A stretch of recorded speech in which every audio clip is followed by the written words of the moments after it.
Meus irmãos, bom dia, a paz do Senhor, amém? Muito feliz de estar com a oportunidade. Eu nunca imaginei que eu ia pregar num Desperta Nordeste. Há 7 anos atrás eu fui no primeiro lá em Almadina, estava com 17 anos e agora com 24, o Desperta é mais velho do que eu. É motivo de estar muito feliz de estar aqui.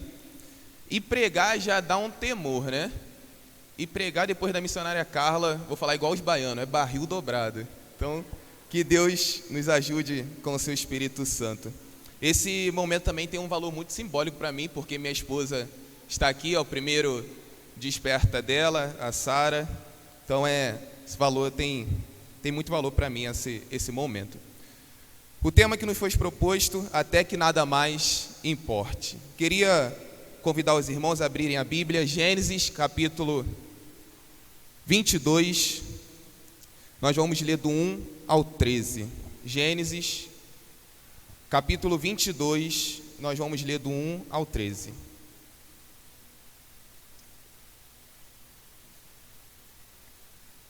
Só para contextualizar os irmãos, Moisés vai escrever Gênesis para um povo que estava saindo do Egito. E eu acredito, meus irmãos, que a história de Abraão ela não está aqui por acaso. Eu acredito que nenhum versículo da Bíblia está por acaso na posição que ele está.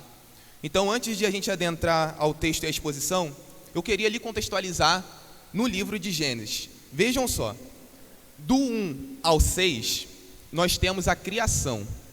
Tudo está indo bem, aí capítulo 3 o pecado entra, aí começa o primeiro assassinato, e isso vai até o capítulo 12. Porque veja, de Gênesis 3, quando o pecado entra até 12, é só desastre, problema, assassinato, e chega no 11, a tentativa do homem de quebrar, de tentar resolver a separação entre criatura e criador com a Torre de Babel. Mas, como se fosse num filme, nós temos uma reviravolta no capítulo 12. Porque veja, é no capítulo 12 que o drama da redenção vai começar. Deus abençoaria um povo a partir de um homem, Abraão. Abraão entra em cena no capítulo 12 e nós vamos acompanhar esse pai da fé até chegar no momento mais difícil da vida de Abraão, que é no capítulo 22 que nós vamos fazer a exposição. Mas talvez você se pergunte, por que eu escolhi Abraão? Eu escolhi Abraão, meus irmãos, porque ele tem tudo a ver com a gente. Eu respondo por mim. Tem coisas e tem fases na vida que eu coloco aquilo que é secundário, aquilo que é passageiro, no lugar de Deus. E Abraão era um desses. Abraão era um homem que tinha coisas que importavam mais a ele do que ao próprio Deus. Josué vai dizer isso. Diz assim, Josué: assim diz o Senhor, o Deus de Israel, há muito tempo os seus antepassados, inclusive Terá, pai de Abraão e de Naor, viviam além do Eufrates e prestavam culto a outros deuses. Mas eu tirei seu pai Abraão da terra da além do Eufrates e conduzi para toda Canaã. Por isso, meus irmãos, que eu escolhi Abraão, porque Abraão era homem como nós. E eu queria, a partir da história de Abraão, tirar lições daquilo que é importante para as nossas vidas. Queria convidar você a ler o texto comigo. Diz assim, versículo 1: passado algum tempo, Deus pôs Abraão à prova, dizendo-lhe: Abraão, ele respondeu: eis-me aqui.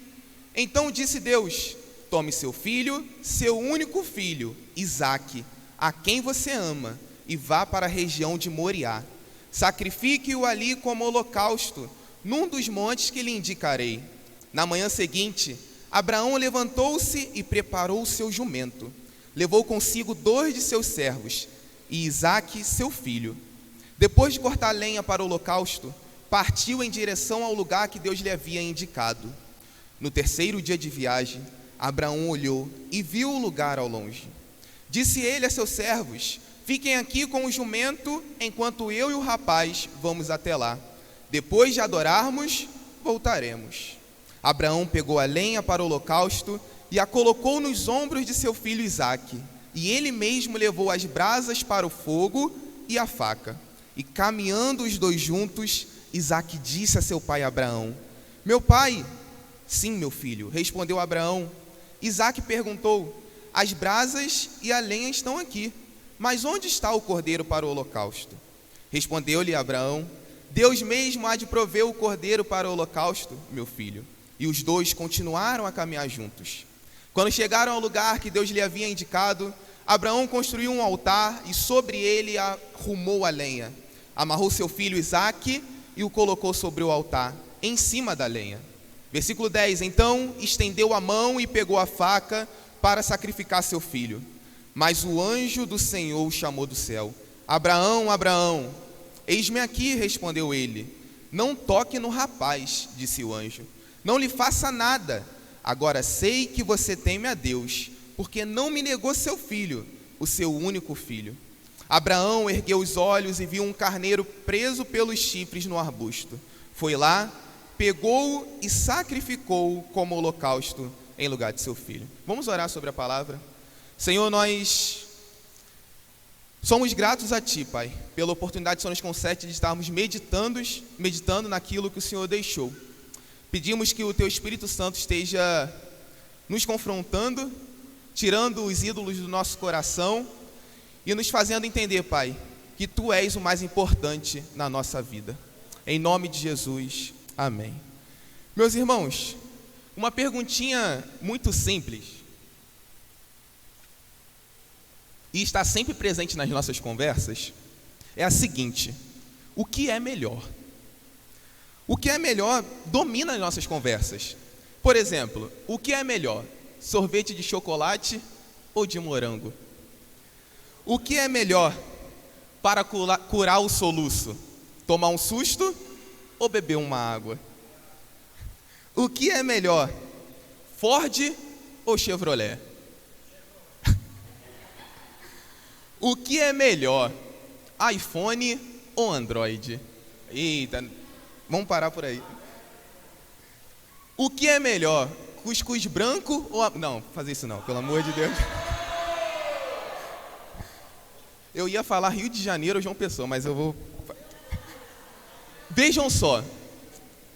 A nossa busca por aquilo que é melhor parece ser algo natural. Mas não era para ser assim. Nós temos uma inquietação, isso está dentro da nossa natureza humana, de procurar aquilo que é superior, aquilo que é mais satisfatório e aquilo que é mais completo. Ou seja, nós procuramos o melhor. Mas essa pergunta, ela ecoa em nossa vida espiritual. O que é melhor? Confiar em nossos próprios planos ou descansar na provisão de Deus? A história de Abraão nos desafia a reconsiderar as nossas prioridades. Interessante que no capítulo 22, onde nós estamos, diante do chamado de Deus, Abraão teve que responder de forma definitiva o que era melhor. E a pergunta que fica é para Abraão: Abraão, o que é melhor? Amar a promessa ou o Deus da promessa? Eu queria lhe convidar, eu lhe peço que você preste muita atenção, porque o texto ele é muito visual. Então, tente trabalhar a imaginação, imaginar cada passo que Moisés está tentando passar em sua literatura. O primeiro ponto que nós vemos nesse momento mais difícil da prova de Abraão, nós vemos no versículo 1 e no versículo 2, um chamado. O chamado para tudo que realmente importa. Versículo 1, passado algum tempo, Deus pôs Abraão à prova, dizendo-lhe: Abraão. Meus irmãos, aqui eu queria separar dois chamados que nós temos na nossa vida. O primeiro chamado é o chamado da salvação. Quando Deus vai chamar Abraão, Ele está chamando para a salvação. Todo cristão é chamado por Deus. Mas a pergunta que fica é a seguinte: como que nós vemos ali em Gênesis 2, o que motiva Abraão sair de toda a sua terra, de toda a sua parentela e ir para um lugar que Deus ia mostrar? O que motiva Abraão? O chamado de Deus. Estevão, quando está sendo apedrejado, ele começa a sua pregação falando sobre Abraão. Atos 7, versículo 2, diz assim, ele vai responder o que Abraão viu nesse chamado. A isso ele respondeu: irmãos e paz. Ouçam-me. O Deus glorioso apareceu a Abraão. O Deus glorioso apareceu a Abraão.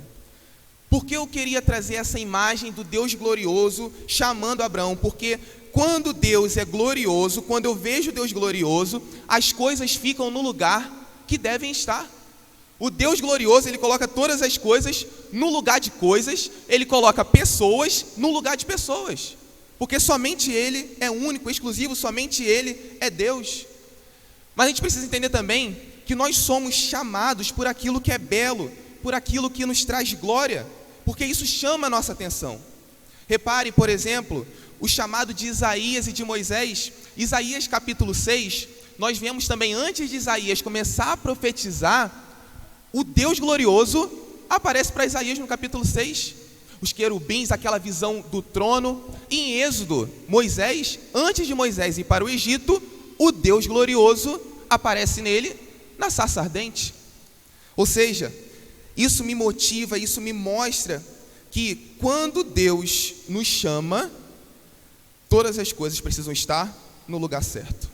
Quando eu entendo que Deus é glorioso, eu falo o seguinte: rapaz, não há nada nesse mundo que compare a sua glória. Coisas são coisas e pessoas são pessoas. Mas o chamado, meus irmãos, nós temos também uma outra bifurcação, um outro caminho. Deus não só nos chama para a salvação, mas Deus também nos chama para a aprovação. No versículo 2 nós vemos isso claramente, porque veja só, possivelmente o centro da vida de Abraão estava mudando. Deus não estava condenando Abraão aqui a amar Isaac. Ele estava condenando quando esse amor a Isaac estava superando o amor que ele deveria ter a Deus.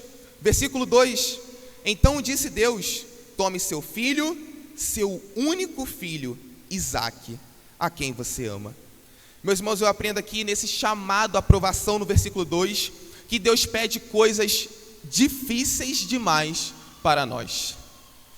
Mas isso tem um propósito. Deus pede coisa difícil para que entendamos o que realmente importa. Talvez você olhe assim e fale: rapaz, mas pedir um filho já é demais. Eu imagino os pais e as mães aqui presentes, imagine Deus pedir seu filho como holocausto, como sacrifício. É interessante porque o texto nos mostra que parecia que estava indo tudo bem para Abraão. No versículo 1, o texto começa: depois dessas coisas, Abraão tinha acabado de fazer uma aliança com o rei. Eu fico imaginando, estava tudo bem para Abraão e do nada, Deus pede Isaque. É igual quando o 13º cai na conta. Eu acho que o teu carro sabe. Aí o carro quebra quando o 13º cai. Eu fico imaginando isso, tudo indo muito bem para Abraão, e Deus pede o filho, o seu único filho, visto que Agar e Ismael já tinham ido para o deserto. A gente olha, meus irmãos, isso aqui tem um valor muito forte, porque a nossa cultura, ela não tem um contexto da primogenitura. Ou seja, isso não era para ser, né? Eu sou filho do meio, eu sei que tem, mas vejam só, naquela época era muito mais forte. Por quê? A lei da primogenitura era o seguinte: o filho mais velho, ele ficava com toda a parte, com a maior riqueza da família, para que ela não perdesse o seu lugar na sociedade, de geração em geração. Ou seja, todas as esperanças, todos os sonhos de um pai, ele era depositado na figura do primogênito. É interessante que Tim Keller, comentando sobre esse texto, ele vai falar o seguinte: o chamado para entregar o primogênito era semelhante a um cirurgião que abdica do uso das suas mãos, ou um artista visual perder sua visão. Ou seja, ele está falando aqui, isso não é ferramenta. Perder o primogênito não é algo secundário. Perder o primogênito fazia parte da essência. Era a essência todo aquele lar daquela época. E eu fico imaginando, meus irmãos, um homem que ansiou por um filho foi Abraão. Abraão ansiou por um filho que desse continuidade ao seu nome. Porém, eu percebo que esse desejo se tornou o mais profundo de Abraão. Ele recebeu Isaque, ele pediu Isaque e recebeu, era tudo o que queria. E Deus fala: você vai abrir mão do seu tudo. Você vai abrir mão do seu tudo.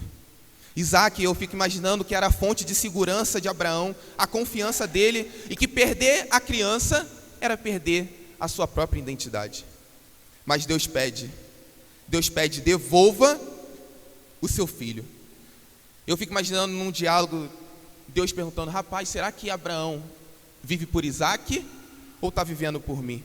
Esse princípio, meus irmãos, continua o mesmo. Talvez Deus não vai te pedir para você sacrificar o seu filho, mas o princípio de Deus pedir ainda continua.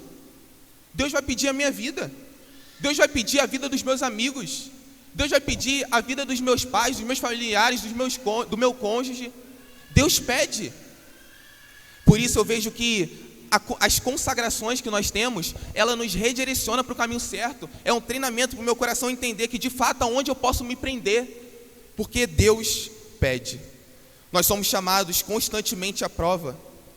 Mas é interessante que quando Deus chama, meus irmãos, Ele trabalha no nosso coração para ver qual é o nosso fundamento. Hebreus capítulo 11, que é um texto paralelo, que vai falar sobre a vida de Abraão, vai dizer o seguinte: pois ele esperava a cidade que tem fundamentos, cujo arquiteto e edificador é Deus. Abraão encontrou o seu fundamento, Abraão encontrou o destino da vida dele, mas para isso precisou passar pelo teste. O teste foi para ver se de fato a segurança de Abraão era firme ou era um fundo falso. Porque quando nós colocamos ídolos no nosso coração, não é certeza de segurança, é fundo falso. Porque nós vamos pisar achando que está seguro, mas eles nos decepcionam, criam tristeza em nossos corações, é fundo falso. Por isso que Deus mexe na nossa vida. Deus mexe na nossa vida para ver de fato quem é o rei do nosso coração. É por isso que Ele mexe. Mas o texto continua. Nós vimos o chamado e nós temos a obediência a esse chamado e o sacrifício. Versículo 3. Na manhã seguinte, Abraão levantou-se e preparou o seu jumento. Levou consigo 2 de seus servos e Isaque, seu filho. Depois de cortar lenha para o holocausto, partiu em direção ao lugar que Deus lhe havia indicado. Vejam só, Deus está pedindo Isaque para pagar as dívidas do pecado da família. Porque infelizmente muitas pessoas olham esse texto e falam: como um Deus bom, um Deus glorioso, um Deus santo, pede para matar o filho. Mas aqui, meus irmãos, o primogênito era sacrifício a Deus, o primogênito pertencia a Deus. E Deus não está pedindo um assassinato, Ele está pedindo um holocausto. O primogênito era do Senhor. Isso aqui, meus irmãos, aumenta ainda mais a prova de Abraão. Porque pense comigo, imagine só, você vê o seu filho sendo morto. Mas não só sendo morto, queimando. Porque esse era o holocausto. O holocausto, ele tinha a seguinte simbologia: geralmente os animais eram cortados no pescoço para o sangue sangrar e cair e derramar sobre o altar. E depois o animal era queimado. Era queimado por causa do aroma suave. Quando Deus está pedindo Isaque como holocausto, está falando o seguinte: Abraão, você vai ver seu filho queimar. Você vai ver ele como um holocausto. Que paradoxo, meus irmãos, como um Deus santo e justo pede um filho. O filho que Ele prometeu abençoar toda a terra. E é interessante que nós não vemos nesse texto nenhuma argumentação de Abraão. Nós não vemos nenhuma postura de falar: Deus, será que de fato isso é loucura? Não, Abraão fica em silêncio. Eu vejo que Abraão aqui já está num processo de maturidade. Porque repare comigo, no capítulo 12 e no capítulo 13, quando Abraão vai chegar até o Egito, ele mente, ele conta uma meia mentira, com medo de perder Sara. Mas nós vemos aqui no capítulo 22 que Abraão fica em silêncio. E ele continua no texto, versículo 4. No terceiro dia de viagem. Meus irmãos, esse terceiro dia aqui não é aleatório. O terceiro dia no mundo bíblico, ele testemunha um período típico de preparação de algo importante. Geralmente, quando aquilo era muito importante, contavam-se 3 dias. Ou seja, isso me mostra que Abraão não agiu precipitadamente, mas ele procedeu com uma fé racional, uma fé resoluta. Ainda na parte B do versículo 4, Abraão olhou e viu o lugar ao longe.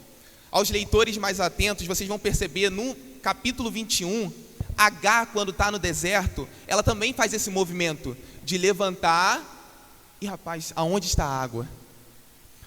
Esse olhar, meus irmãos, esse olhar e se levantar dá uma ideia de esperança. Ou seja, Abraão está caminhando sem argumentar, mas quando ele olha, o autor está querendo nos dar a ideia seguinte: ainda a esperança está viva. A esperança está viva. E o texto continua, versículo 5: disse ele a seus servos: fiquem aqui com o jumento, enquanto eu e o rapaz vamos até lá. Depois de adorarmos, olha que importante, voltaremos. Abraão não fala que vai voltar sozinho. Nós voltaremos. O que move esses homens, meus irmãos? O que move Abraão, Isaac? Aqui Isaac não é uma criancinha, Isaac já está numa certa idade que ele já consegue ter as suas próprias decisões, mas o que faz esses homens caminharem em direção ao monte? É a fé, meus irmãos. É a fé.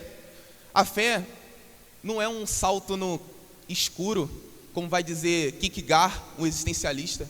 A fé é um salto no claro. É um salto na certeza que Cristo está lá. Isso que é uma fé, a fé racional. A fé não é um mero esforço que nós fazemos. A fé é a confiança do fraco no forte. E é por isso que Abraão e Isaac, eles continuam subindo aquela montanha para o sacrifício. No versículo 6, meus irmãos, nós temos uma mudança. No hebraico, a imagem que ia passar aqui do versículo 5 para o 6, nessa transição, é como se fosse uma câmera lenta. Sabe quando tem aquela parte do filme que é para passar emoção? Aí a cena ela vai passando mais devagarzinha, aí a música aumenta. Essa é a ideia aqui no versículo 6, é como se fosse uma câmera lenta. Abraão pegou a lenha para o holocausto e a colocou nos ombros de seu filho Isaque. E ele mesmo levou as brasas para o fogo e a faca, e caminhando os dois juntos. Isaque carrega a lenha para sua própria destruição. Mas o interessante que eu vejo aqui, meus irmãos, nessa última parte, caminhando os dois juntos, dá uma ideia de sintonia, de sincronia. Eles estão unidos no mesmo propósito, eles estão caminhando na mesma harmonia. Mas aí o silêncio é interrompido. Versículo 7: Isaque disse a seu pai Abraão: meu pai? Sim, meu filho, respondeu Abraão. Isaque perguntou: as brasas e a lenha estão aqui, mas onde está o cordeiro para o holocausto? Respondeu Abraão: Deus mesmo há de prover o cordeiro para o holocausto, meu filho. E os dois continuaram a caminhar juntos. A sincronia ela continua, mesmo chegando mais próximo ao evento. Versículo 9: quando chegaram ao lugar que Deus lhe havia indicado, Abraão construiu um altar. E sobre ele arrumou a lenha, amarrou seu filho Isaque e o colocou sobre o altar, em cima da lenha. É interessante que eu achei que George Livingstone, um comentarista, ele vai dizer o seguinte: olhe para essa cena e repare os detalhes. Todo detalhe preparatório para o sacrifício foi meticuloso e deliberado. Era como se cada pedra do altar tivesse como argamassa o sangue do Pai. Era como se cada madeira da pira estivesse empregada com suas lágrimas não choradas. Eu fico imaginando, meus irmãos, essa cena. Abraão preparando o altar, amarrando o seu filho para sacrificar ao Senhor. No versículo 10, nós vemos o momento ápice, quando Abraão, ele estende sua mão. Versículo 10: então estendeu a mão e pegou a faca para sacrificar seu filho. Eu vejo aqui, meus irmãos, até o versículo 10. Deus não queria o sacrifício de Isaque. Não queria. Deus, ele queria o sacrifício do coração de Abraão. Deus prova Abraão, meus irmãos, não é para destruição, não é para fazê-lo pecar, mas é para fortalecer, é para peneirar a sua fé. E nós viemos na última parte desse sermão, o objetivo desse teste, o objetivo dessa prova, o objetivo de tudo que realmente importa. Versículo 12: não toque no rapaz, disse o anjo, não lhe faça nada. Agora sei que você teme a Deus, porque não me negou seu filho, o seu único filho. Amar a Deus, meus irmãos, sobre todas as coisas, É esse temer, agora sei que você teme, se refere a estar comprometido com Deus de todo o coração e dizer com o nosso coração, com a nossa alma, com a nossa mente: Deus, Tu és o mais importante. Temer ao Senhor não está ligado a ter medo, temer ao Senhor está ligado a viver em submissão à vontade dEle. Temer ao Senhor é amá-lo acima de todas as coisas. Mas a pergunta que fica, meus irmãos, é a seguinte: como que Moisés está narrando aqui, agora sei? Quer dizer que Deus não sabia de Abraão? Deus já sabia sim, meus irmãos, que Abraão o amava. Deus conhece todas as coisas, mas Ele queria que o amor de Abraão fosse purificado, passasse pela fornalha. E o meio que Deus utilizou? Isaque. Essa foi a forma de tratar de Deus. Uma forma muito rígida.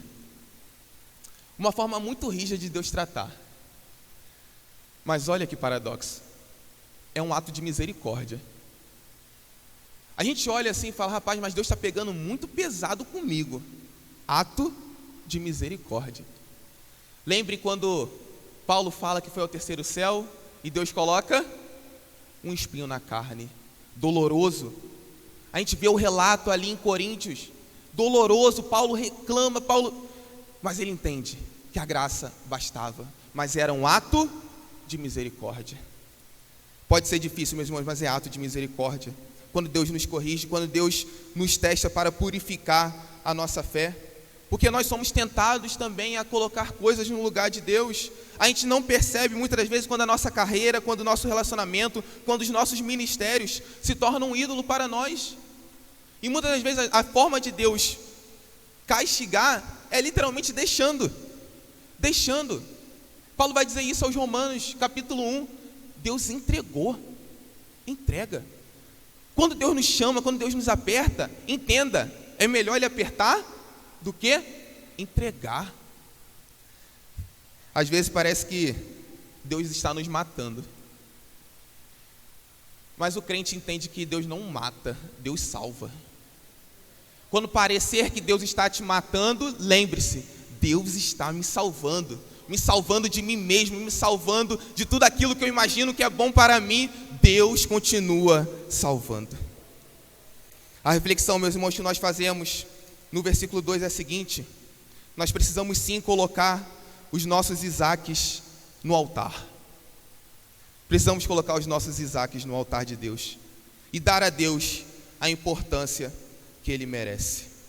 E veja, a gente não pode criar uma história feliz, alegre, porque quando Deus pede os nossos Isaques, são os momentos mais difíceis da nossa vida. Porque a gente cria uma segurança e Deus vai lá e puxa o tapete. Mas diante disso, meus irmãos, a gente tem duas opções. A gente pode escolher o desespero, mas a gente pode escolher também andar como Abraão andou, fazer uma caminhada até o alto do monte e dizer: Deus, eu entendo que o Senhor está me chamando para viver uma vida contigo, mesmo que eu não tenha aquilo que eu achei que eu jamais conseguiria viver. Porque a gente entende, meus irmãos, que o Senhor é a nossa verdadeira riqueza.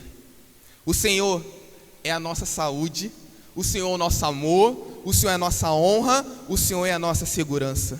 E isso não pode ser tirado de nós. Isso é a nossa segurança, meus irmãos. Depois disso, tudo o que aconteceu, Abraão poderia amar Isaque da forma correta, porque as coisas estavam em ordem, porque o amor a Deus vinha primeiro do que o amor a Isaque. Por isso, a nossa ideia aqui não é falar que a sua família não tem importância, não é falar que a igreja não tem importância. A ideia é o seguinte: isso não pode ser maior que o teu Deus. É interessante que em Apocalipse, na igreja de Éfeso, nós temos ali uma igreja ativa, uma igreja que era operosa na fé, mas nós vemos João falando: tenho contra ti que abandonaste o primeiro amor. A gente olha assim, né? Tem até uma música: eu quero voltar. A gente olha: rapaz, vou voltar lá no início da conversão, estava pegando fogo, cuspindo glória. O texto não está falando sobre isso, meus irmãos. O voltar ao primeiro amor não é voltar aonde você foi convertido, porque, sendo sincero, se alguém me pergunta se eu quero voltar ao primeiro amor, eu não quero. Porque eu era imaturo, era criança, era recém-nascido. Se o pastor Sandro aumentasse a voz, eu já arrepiava já. Mas agora eu tenho maturidade, eu sei o que está saindo da palavra. Mas então por que nós temos essa advertência à igreja de Éfeso? Porque eles esqueceram a ordem, colocaram as coisas no primeiro lugar. Por isso que o primeiro é aquele que vem antes. Aquilo que vem antes, meus irmãos, deve ser o amor a Deus. E aí, dessa forma poderemos amar tudo da forma que merece. Mas o texto não acaba aqui. Eu queria concluir com o versículo 13.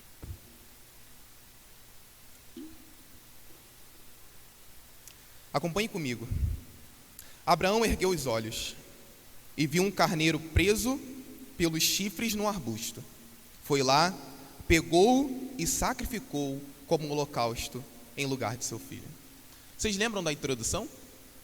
O que era melhor. O melhor dessa história, meu irmão, a gente poderia parar e tirar todas as aplicações da vida de Abraão e aplicar à nossa vida. Mas esse não é o melhor do texto. O melhor, meus irmãos, não é Abraão, é o Deus de Abraão. O versículo 3 me mostra isso.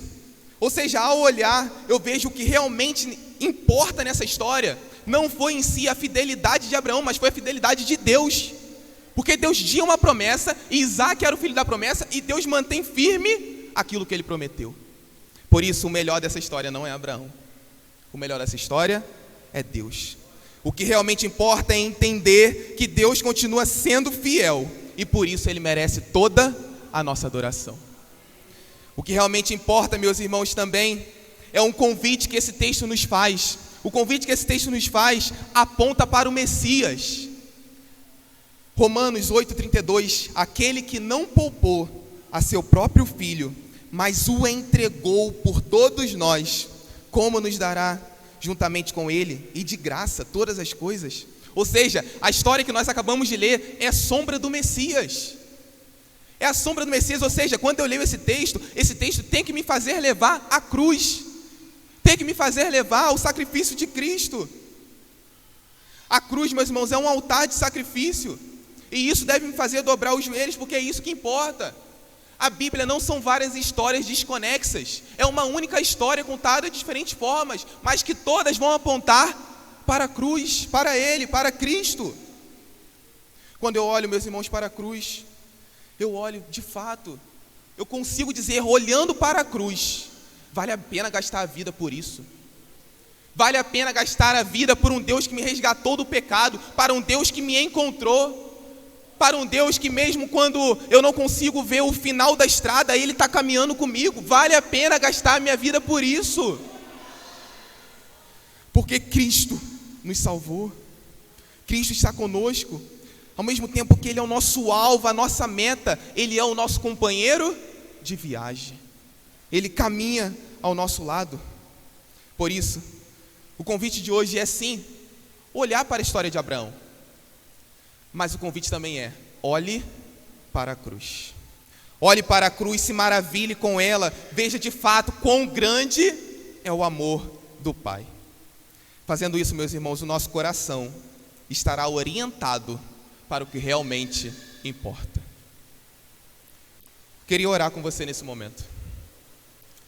Nós vamos abaixar as nossas cabeças e nós vamos colocar os nossos Isaques diante do altar do Senhor, mas também nós vamos agradecer pela a fidelidade do nosso Deus. Agradecer, pois Deus nos trata, nos molda para nos parecermos à imagem do Filho. Senhor, nós nos entregamos, Pai, não só com o nosso corpo, mas com todo o nosso ser, diante da Tua maravilhosa revelação. Pai, nós queremos primeiramente pedir perdão por muitas das vezes trocarmos o trono do nosso coração e colocarmos, Deus, coisas secundárias, coisas passageiras, terrenas, e falar que isso é importante. Nos perdoe, Deus. Mas pedimos que o Teu Espírito Santo esteja trabalhando em nossos corações, trabalhando no nosso coração qual é a nossa verdadeira segurança, a nossa verdadeira felicidade, o nosso verdadeiro prazer, que é Cristo Jesus, Pai. Por isso, Deus, nos ajude nessa caminhada, nos faça entender, Deus, de fato, o que é melhor, o que de fato vale a pena gastar a nossa vida. Nos mostre, Jesus, nos ajude a caminhar essa caminhada de fé. Nos ajude, Deus, a cumprir a corrida que nos foi proposta. Pedimos, Deus, assim como Moisés, vá à frente de nós, pois se o Senhor não for, nós não conseguiremos, pois é no Senhor que nós movemos, pensamos e existimos. Por isso, Deus, trabalhe em nosso coração, trabalhe para que pareçamos, para que fiquemos mais belos, mais parecidos com o Salvador da nossa alma. Nós oramos, Deus, no mérito dele, no mérito do nosso Salvador, no mérito do Cordeiro, que foi o substituto por nossos pecados. Oramos no nome de Jesus. Amém e amém.